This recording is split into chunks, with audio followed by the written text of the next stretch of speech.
On est en fin de compte après de dérégler, je dirais, le climatisateur de la Terre. Donc vraiment l'Arctique qui venait vraiment organisé pour que justement qu'on ait une température quand même qui soit passablement agréable. Et quand on va avoir déréglé ça, c'est ça qu'on a commencé à faire. Ce qui veut dire que quand on parle de canicule, comme ce qu'on a vu cet été-là, ça va être probablement quelque chose qui va être extrêmement normal et même très faible dans les années futures parce que les températures, les canicules vont être beaucoup encore plus hautes.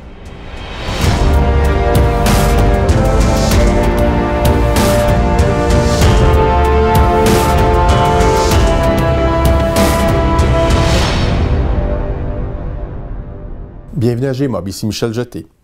La crise climatique s'accélère. Telle une maladie invasive, ce fléau se répand tout le tour de la planète. Les données recueillies en 2018 par l'Observatoire atmosphérique de Mauna Loa, à Hawaï, nous avertissent que nous avons dépassé le 410 particules par million de CO2 dans l'atmosphère. Pour comprendre ce que cela signifie, il faut réaliser que depuis les derniers 800 000 ans qui se sont écoulés, la concentration de CO2 se situait à environ à 280 particules par million et moins. Autrement dit, notre demeure, notre habitat, s'est constitué avec un taux de CO2 drastiquement plus bas, ce qui a permis d'aboutir au climat idéal qui nous a donné la possibilité d'avoir tous les paramètres nécessaires pour assurer notre survie. Nous devons comprendre de toute urgence que l'humanité n'a jamais expérimenté de telle quantité de CO2 dans l'atmosphère. Jamais. Autrement dit, nous sommes en train de foutre en l'air notre maison commune qui nous a vus naître, qui nous a nourris et protégés. Mais l'histoire n'est pas encore écrite. Bon nombre de citoyens se lèvent face à cette menace sans précédent. Des témoins directs de cette catastrophe en marche montent aux barricades. C'est le cas de Mario Cyr. Ce natif des îles de la Madeleine au Québec est un exceptionnel directeur photo. Ses œuvres ont remporté de nombreux prix à travers le monde. Son livre, L'Aventurier des glaces, est sorti cet automne en librairie. Avec plus de 500 conférences, spectacles, Mario a su éveiller les consciences en rapport avec le drame qui se joue dans les océans. Il est un témoin direct des effets de la crise climatique, qui est en train de bouleverser l'Arctique. Son avertissement est sans ambiguïté. Nous sommes en train de fermer le climatiseur de la planète et mettre en place toutes les conditions pour que nous soyons tous emportés dans ce que les scientifiques nomment des bouleversements climatiques abrupts et irréversibles. J'aimerais que tu nous décrives qu'est-ce qui t'a amené à écrire ce livre-là. J'ai commencé à faire des conférences et dès que j'ai commencé à faire ces fameuses conférences-là, les gens me disaient ça nous prendrait quelque chose pour que quand on sort de la conférence, qu'il nous reste de quoi, soit un livre photo ou un livre d'anecdotes, mais qui serait un peu une suite logique de ces fameuses conférences-là. Et bien sûr, au fur et à mesure que le livre avance, mais là, on voit aussi qu'on arrive à un moment donné au niveau écologique, au niveau des changements climatiques, parce que tout ça a changé, énormément changé à partir des années 90 et j'ai vraiment la chance unique d'avoir connu, je dirais, le avant et après. On te considère comme un témoin privilégié des bouleversements qui se passent actuellement à une vitesse sans précédent. De quoi as-tu été témoin? Si on parle des années de 91 à 97 à peu près, l'Arctique, c'était extrêmement froid. Okay? On sentait le froid. Mais surtout, on voyageait sur des distances incroyables de glace. Et c'était très rare qu'on devait arrêter pour sonder la glace. Tu sais, ça veut dire de voir quelle épaisseur, parce que c'était tellement épais qu'on n'avait aucune difficulté. Et aujourd'hui, on est obligé d'arrêter, mettons, à toutes les demi-heures, 3/4 d'heure pour sonder cette glace-là. Donc, tous les tendus a vraiment réduit énormément, donc la superficie, et c'est presque annuel, là, mais aussi l'épaisseur de la glace qui est réduite, et ce qui fait que ça change, nous-mêmes, notre manière de faire des tournages, ça change la manière aussi des Inuits je dirais, d'aller chasser.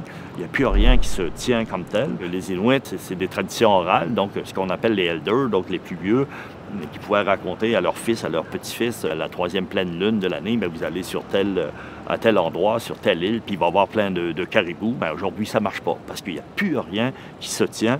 Et pour nous, les tournages deviennent difficiles aussi. Parce que quand on savait que d'aller à Igloo Lake entre le 10 juillet et le 20 juillet, on retrouvait les baleines boréales, on allait pour trouver les bosses à une telle date, à un tel endroit, et aujourd'hui, il n'y a plus rien qui se tient. Donc, moi, on m'appelle pour changer des dates à la dernière minute, donc ça devient difficile. Cet été, je devais aller dans l'Arctique pour les sources polaires à Arctic Bay à la fin juin. À partir du 20 juin, et le 1er juin, on m'a appelé, si tu ne viens pas immédiatement, mais ça ne marchera pas parce qu'il n'y aura plus de glace. La glace est après de fondre.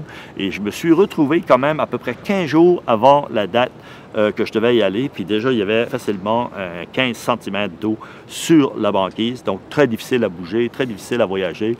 On n'a pas eu la chance de prendre, là, je dirais, énormément d'images aussi. On a fait de belles images, mais pas autant qu'on aurait voulu parce que ça devient plus difficile.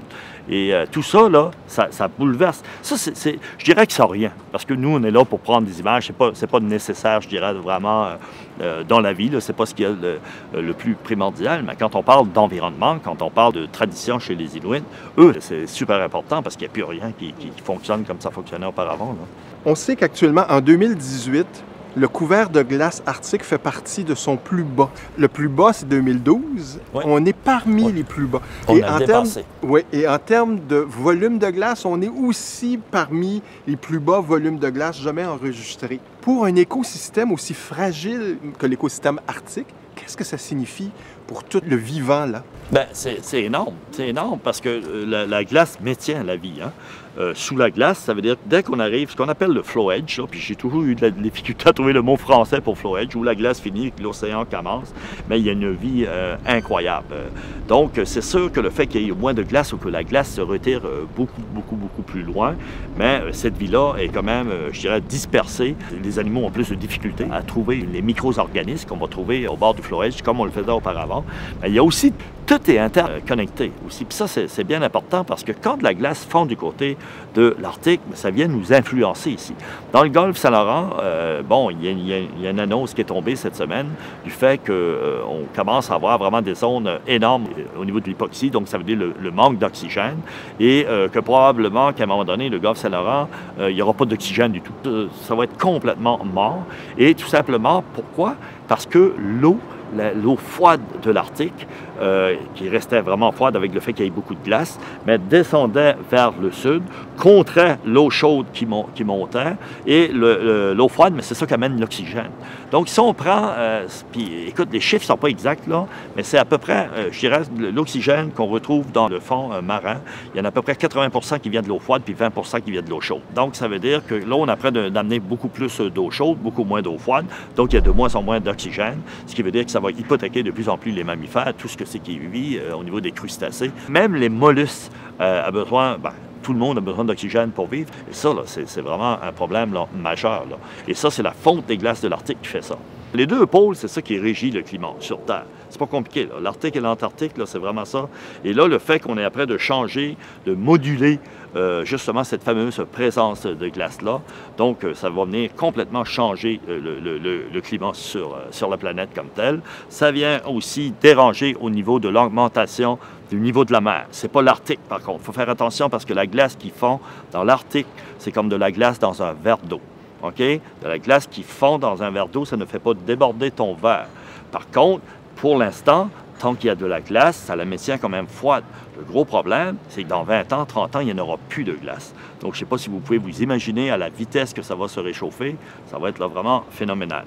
La glace qu'il y a du côté du Groenland, la glace qu'il y a du côté de l'Antarctique, elle est déposée sur de la roche. Donc, c'est elle, quand il tombe dans l'eau, qu'à fond, qui fait augmenter le niveau de la mer en moyenne. Parce que c'est pas pareil partout sur la planète, mais en moyenne de 2 mm par année. 2 mm par année, si ce serait sur une année, on n'en parlerait même pas, c'est très minime. Mais il faut bien comprendre que 2 mm pendant 10 ans, ça fait 2 cm. Et ça, c'est extraordinaire. Puis ça ne s'arrête pas là, parce que c'est toujours des choses qui prennent de l'ampleur. Ce qui veut dire que 2 cm d'eau, avec du vent de 80 km/h pendant 24 heures, des choses qu'aux îles de la Madeleine qui est tout à fait courante au mois d'octobre, au mois de novembre, mais ça ramène 20 cm d'eau. Ce qui veut dire que je sais déjà que dans 10 ans d'ici, par une grosse tempête du mois de novembre, du mois de décembre, bien, tu vas avoir 20 cm d'eau de plus qu'il y a aujourd'hui pour venir gruger les falaises, pour venir détruire les infrastructures. Et je dirais que c'est grand temps qu'on s'en occupe parce que ça va coûter des milliards et des milliards. Ça va être dommageable d'une façon assez incroyable, cette destruction-là. Et il faut tout de suite qu'on commence à penser comment on va s'organiser, mais surtout comment on pourrait faire pour stopper ça. Parce que le mal est fait. OK? Puis c'est ça qu'il faut faire super attention quand on parle à des gens puis que les gens sont défaitistes en disant « mais là, il n'y a plus grand-chose à faire ». C'est pas vrai. C'est-à-dire que c'est trop tard pour pas qu'il y ait des dommages, mais il n'est pas trop tard pour que les dommages soient encore plus graves. Et je crois que tu as pris position publiquement aussi en rapport avec la crise climatique, en rapport avec les bouleversements climatiques. Est-ce que ça a été le cas? J'assume, en fin de compte, d'avoir écrit aux 4 chefs, je dirais, des mouvements politiques, on va dire, les plus importants, on va les appeler comme ça, à prendre des mesures beaucoup plus drastiques et en parler d'écologie. Et ça, moi, ça me vexe à l'état actuel aujourd'hui où ça devrait être la chose considérée comme la plus importante, que c'est encore relié, puis c'est mis à la 4e, 5e ou 6e chose dont on va parler si on nous pose des questions. Moi, en fait, ce que je leur dis, c'est que je ne sais pas s'ils voient la même chose que nous, mais c'est extrêmement important de mettre des mesures en place. Et il faut que cette fameuse écologie-là devienne un peu comme un parapluie, c'est-à-dire complètement sur le dessus de tout ce que c'est qu'on peut trouver comme système par après. Ce qui veut dire en dessous, ben oui, la santé, très important, l'éducation aussi, l'économie, mais en haut de tout ça, il faut que ce soit l'écologie, parce que sinon le reste, il n'y a plus rien qui va tenir. Il n'y a plus rien qui ne peut marcher si on ne s'occupe pas de l'écologie.